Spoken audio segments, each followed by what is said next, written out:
जय हिंद, जय छत्तीसगढ़ महतारी। दोस्तों, आज हम छत्तीसगढ़ के इतिहास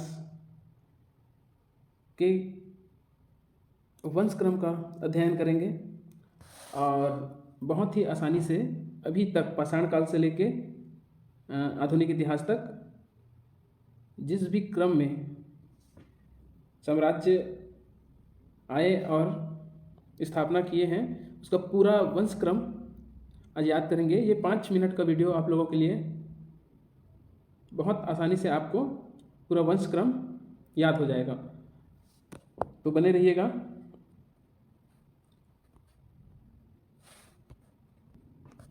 छत्तीसगढ़ के इतिहास को मुख्यतः 3 भागों में बांटा गया है: प्राग ऐतिहासिक काल, आधा ऐतिहासिक काल और ऐतिहासिक काल।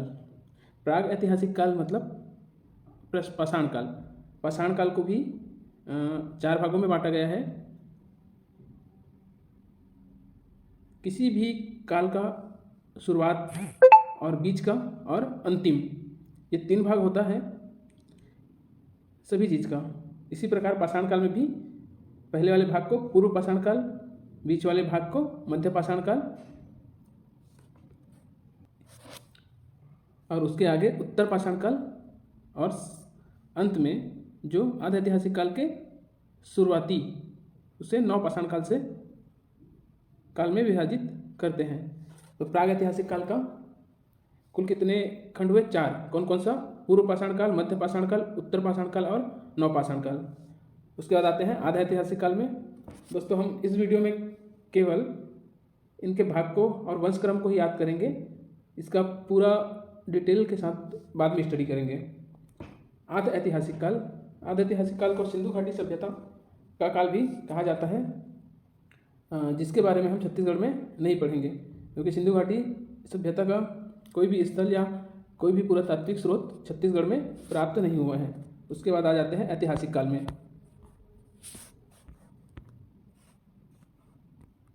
ऐतिहासिक काल में भी छत्तीसगढ़ को 3 भागों में बांटा गया है: छत्तीसगढ़ का प्राचीन छत्तीसगढ़ का इतिहास, मध्यकालीन इतिहास और आधुनिक कालीन इतिहास।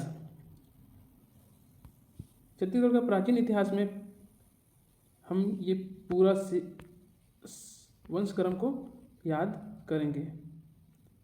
मध्यकालीन इतिहास में रतनपुर का कलचुरी वंश, रायपुर का कलचुरी वंश, नाग वंश और कांकेर के सोमवंश, ये चारों को याद करेंगे। और आधुनिक इतिहास में इन चारों को याद करेंगे। याद कैसे करना है वो मैं बहुत आसान भाषा में बताऊंगा, आप वीडियो में बस बने रहिए।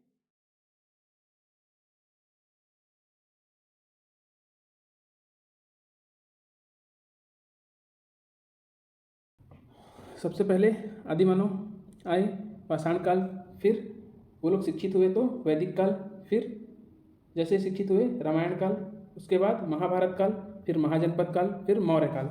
फिर मौर्य लोग कितने थे? 7। तो सातवाहन काल, वो कैसे थे? उनका बुद्धि बहुत शार्प था, कुशाग्र थे, तो कुषाण वंश। और कैसे थे वो? मेघ के समान टकाटक थे, तो वकाटक वंश। उसके बाद वो रहते कैसे थे? गुप्त रूप से रहते थे, क्योंकि वो राजश्री खाते थे, तो राजश्री वंश। राजश्री खाने के बाद नल में मुद होने आते थे, तो नल वंश। नल में मुद होकर शराब पीते थे, तो शराब वंश, शरबपुरी वंश। और शराब पीने के बाद, शराब कौन लोग पीते हैं? जो पांडु होते हैं, तो पांडु वंश। और पांडु बाण चलाने में सक्षम होते हैं, तो बाण वंश। और एक बाण वंश, और ये सोम का सेवन करते हैं, तो सोमवंश। अब बोलते आएंगे, साथ में बोलेंगे पाषाण वंश, वैदिक काल, पाषाण काल, वैदिक काल, रामायण काल, फिर महाभारत काल, महाजनपद काल, फिर मौर्य काल। मौर्य 7 लोग थे, तो सातवाहन काल। कुशाग्र थे, तो कुषाण वंश। फिर मेघ के समान मेघ वंश, टकाटक तो वकाटक वंश। रहते कैसे थे? गुप्त रूप से, तो गुप्त वंश। राजश्री खाते थे, राजश्री तुल्य वंश। नल में जाके मुद होते थे, तो नल वंश। मुद होने के बाद शराब पीते थे, शरबपुरी वंश।